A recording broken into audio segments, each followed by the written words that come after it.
The boy was forced to live with the hungry tiger for a few days. He was constantly scared and worried that he would be eaten by the tiger. After he ate the canned meat he found on the boat, the tiger came at him. The boy was so scared that he didn't dare to move. The mouse who had just eaten the canned meat climbed on the boy's shoulder. The tiger opened his eyes wide. The boy caught the mouse and threw it hard to the tiger. After the tiger caught it, he finally had a meal. He didn't attack the boy for a while, but the boy was more vigilant. He prepared a simple trap for himself. Only when he was hungry would the boy come to the small boat. It's not easy to find canned food and supplies. Since the ship he was on was overturned by a storm, only he and a few animals survived on the lifeboat. They were hippos, hounds, mother stars, and tigers. In the cold, the hounds bit the hippos who broke their legs. The boy shouted to stop them, but it didn't work. The hippos and mother stars were all bitten to death. This made the kind boy angry and sad. He picked up an axe and provoked the hounds. With a roar, the tiger who had been hiding at the bottom of the boat appeared. He ate the hounds. The tiger, who looked majestic, was also hungry. He might attack the boy at any time. The boy was filled with fear. In the turbulent days, the boy shouted loudly, hoping to be lucky. But on the boundless sea, there was no human voice at all. There was no hope for rescue. The boy was waiting with the tiger. After a few days, the weather finally improved. The golden sun shone on the lake, reflecting beautiful clouds. The boy prayed to God. He threw out the floating bottles to beg for help. He hoped he could be saved. Although he couldn't wait for the rescue team, the boy found a rescue manual. He planned to adjust himself according to the above method. First, he had to make a timetable. Keep busy, but avoid unnecessary exertion. Try to find fresh water as much as possible. Make sure you are not starved or thirsty. Then stabilize the safety of the small boat. Above all, don't lose hope. In addition, he also tried to avoid conflicts with the tiger. It's best to slow down. For example, the fish that was caught should be provided to the tiger for feed. Otherwise, if you are not careful, the tiger will kill the boy.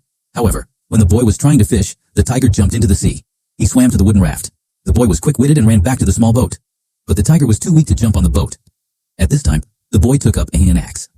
As long as the tiger was killed at this critical moment, he didn't have to be afraid anymore. He was worried that he would be eaten by the tiger. But the boy with the axe looked at his tiger in the sea. He felt a little reluctant. The soft-hearted boy didn't kill the tiger, but chose to continue drifting with the tiger. He went back to the small wooden raft. Because the boy's father runs a zoo, he knew how to feed animals, since he was a child. Every day, the tiger needs to eat at least 5 kilograms of meat so that it won't go crazy.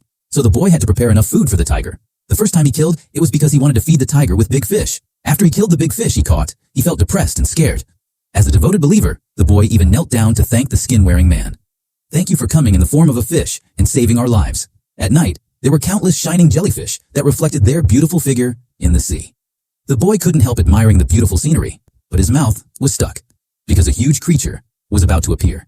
It turned out to be a huge whale. He turned around and put the boy's small boat and wooden raft in front of him. Those life-saving cans and supplies were all dropped into the sea without a trace. However, it took a lot of effort to break through the iron shoe. The jellyfish on the sea kept jumping. It was like a snack on the head. Soon, the small boat was full of fish. But the tiger also wanted to fight with the boy. The soft-hearted boy no longer cared about the dignity of the tiger, but the fish. He used his weapon to scare the tiger away. For the first time in the game, he took the lead. As his survival skills gradually improved, the boy also began to tame the tiger. The tiger seemed to be getting along with the boy and not so fierce to the boy. In addition, he could have used an axe to deal with him before, but he left him a way out. The tiger also understood that he would live with the person who fed him. In this way, the boy and the tiger were no longer as vigilant and afraid of each other as before. But like friends, they had unexpected dependence and gratitude. Because in the vast sea, there may be danger at any time. They were the only ones who could sense each other's life. Relieving each other's loneliness and despair, the boy finally saw hope. Behind a heap of dolphins, there was a ship full of hope. The boy hurriedly picked up the flare gun and asked the people on the ship for help. But until the evening, no one came to the rescue. He could only watch the ship go farther and farther. But the boy still told himself the most important thing was not to despair, because the test of the sea was coming again. The storm swept the boat again. At this time, the boy had to try his best to protect the boat. Behind the dark clouds, he shot an extraordinary golden light, even if the boy was full of faith. Come on, people, it's America! But in the storm of nature, he was just a crying child. I lost my family, I lost everything. I surrendered. What more do you want? It was as if God heard the boy's call to get him out of trouble. Just as the boy and the tiger were dying, he found that the boat had drifted to an uninhabited island. On this small island, there were edible plants, drinkable fresh water, and dense fog. The boy and the tiger were satisfied and prepared to take a good rest on this very island. He made a bed. Just when the boy was going to sleep, the little animals around him reacted abnormally. It seemed that something bad had happened. Not only did the tiger run to the tree, the tiger also ran back to the small boat on the shore. But the boy was still going to sleep first. Until he woke up, he found that the drinkable freshwater was floating on a large amount of dead fish. It seemed to have turned into some kind of poisonous liquid. Even the flowers he picked with his bare hands were covered with human teeth. This made the boy terrified. Could this fairy island be a man-eating island? Even from a distance, it looked like a lying woman. The boy thought it was not a good place to stay for a long time. He planned to pack all the edible things on the island and bring them to the small boat. The boy began to drift again. He believed that the gods had been blessing him. So, after the wind and rain, the boy finally arrived at the coast of Mexico. He took the boat to the beach. He was so tired that he fell down. The tiger also jumped off the boat. The tiger, who had suffered for a long time, accompanied him for so long. The boy saw him stop. He thought he would look back, but the tiger didn't look back and left.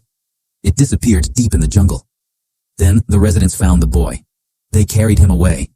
The boy cried bitterly. I was weeping because Richard Parker left me so unceremoniously. Humans are not plants. The boy's family was taken by the storm. In the helpless days on the sea, the boy and the tiger depended on each other. After a lot of hard work, he finally got ashore.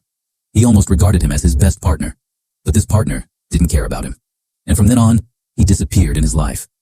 After all we had been through, we didn't even look back. This made the boy heartbroken. I suppose in the end, the whole of life becomes an act of letting go. But what always hurts the most is not taking a moment to say goodbye. Many years later, the boy had grown up, but he remembered this experience, as if everything was still vivid in his mind. He sincerely shared everything with the writer, because the writer would listen to his story with all his heart. Unlike the boy who was rescued, who was questioned by the interviewers, they suspected that the boy was just making up a story. For example, whether there were many 10-man islands in the lake, and the tiger, who had suffered for a long time, had been wandering together for so long. The boy was not eaten. Because his experience was too strange, he couldn't satisfy the interviewers. The boy had no choice but to save the situation. So, he made up another story.